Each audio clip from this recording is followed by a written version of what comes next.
അനൂപ്, തെരഞ്ഞെടുപ്പിന്റെ പ്രചാരണത്തിന്റെ അവസാന മണിക്കൂറുകളിലേക്ക് ദേശീയ ശ്രദ്ധ വരെ നേടുന്ന ഈ വയനാട് മണ്ഡലത്തിലെ ഈ തെരഞ്ഞെടുപ്പ് പ്രചാരണത്തിന്റെ കൊട്ടിക്കലാശത്തിന്റെ ഒക്കെ വിശേഷങ്ങൾ എന്തൊക്കെയാണ്? ഏതൊക്കെ രീതിയിലാണ് മുന്നണികൾ കൊട്ടിക്കലാശം പ്ലാൻ ചെയ്തിരിക്കുന്നത്?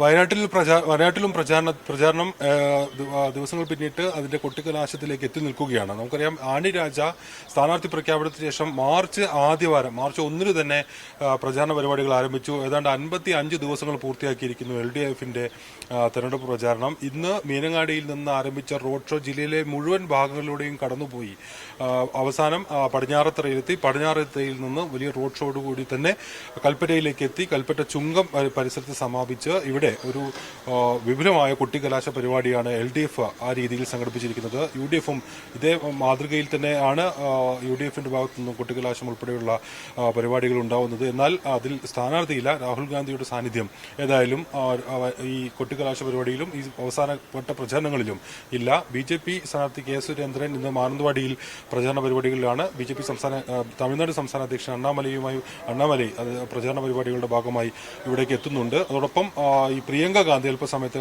കമ്പളക്കാട് ഒരു തെരഞ്ഞെടുപ്പ് പൊതുയോഗത്തിൽ സംസാരിക്കുകയും എല്ലാം ചെയ്തിട്ടുണ്ട്. ആ വിധത്തിൽ ഈ വയനാട്ടിലെ പ്രചാരണവും അതിന്റെ ചൂടേറിയ അവസാന ഘട്ടത്തിലേക്ക് കടക്കുകയാണ്. ഉച്ചയ്ക്ക് ശേഷം വിവിധ രാഷ്ട്രീയ പാർട്ടികൾ, വിവിധ മുന്നണികളുടെ പ്രവർത്തകർ കൽപ്പറ്റയിലേക്ക് എത്തുകയും കൽപ്പറ്റയിലാണ് ഈ വിധത്തിൽ വിപുലമായ റോഡ് ഷോകൾ വിവിധ മുന്നണികൾ സംഘടിപ്പിച്ചിരിക്കുന്നത്.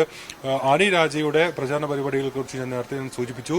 അത് 55 ദിവസങ്ങൾ പിന്നിട്ടാണ് ഏറ്റവും എല്ലാ ഘടകങ്ങളിലും, അതായത് വയനാട്ടിന് പുറമെ കോഴിക്കോട്, മലപ്പുറം ജില്ലകളിലെ വിവിധ നിയമസഭാ മണ്ഡലം കൂടി വയനാട് ലോക്സഭാ മണ്ഡലത്തിലുണ്ട്. ചുരം ഇറങ്ങിയും കയറിയും എല്ലാം ഈ ഒരു പ്രചാരണത്തിന് എത്തുക എന്നുള്ളത് നമുക്കറിയാം വലിയൊരു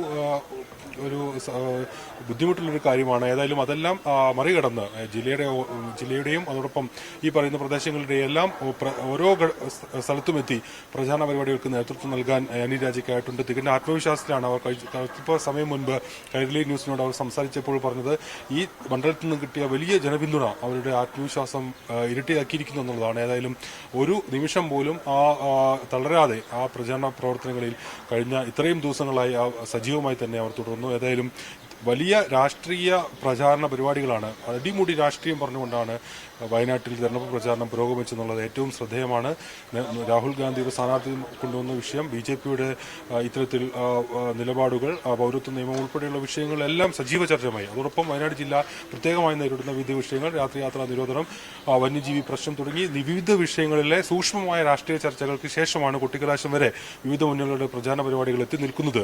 അത് ഏറ്റവും തീവ്രമായി തന്നെ ഏറ്റവും അടിത്തട്ടിൽ വരെ ഈ പ്രചാരണങ്ങൾ എത്തി എന്നുള്ളതാണ്. ഏതായാലും ഇതിന്റെ എല്ലാം ആത്മവിശ്വാസത്തിലാണ് എല്ലാ മുന്നണികളും, പ്രത്യേകിച്ച് LDF ആ വിധത്തിൽ വയനാട്ടിൽ പ്രചാരണ പരിപാടികൾ തുടരുകയാണ്. ഉച്ചയ്ക്ക് ശേഷം വിപുലമായ ഈ കൊട്ടിക്കലാശ പരിപാടികളാണ് മുന്നണികൾ ആസൂത്രണം ചെയ്തിരിക്കുന്നത്. ഏതായാലും 4 മണിയോടുകൂടി തന്നെ ഈ മുന്നണികളുടെ പ്രവർത്തകർ കൽപ്പറ്റയിലേക്ക് എത്തും. കൽപ്പറ്റ ചുങ്കത്ത് LDF-ന്റെയും പഴയ സ്റ്റാൻഡ് പരിസരത്ത് UDF-ന്റെയും പിന്നീട് BJP-യുടെയും എല്ലാം കൊട്ടിക്കലാശ പരിപാടികൾ ആ വിധത്തിലാണ് ആസൂത്രണം ചെയ്തിരിക്കുന്നത്. ഏതായാലും അതിനായുള്ള മുന്നൊരുക്കത്തിലാണ് അവസാന ഘട്ടത്തിൽ മുന്നണികൾ.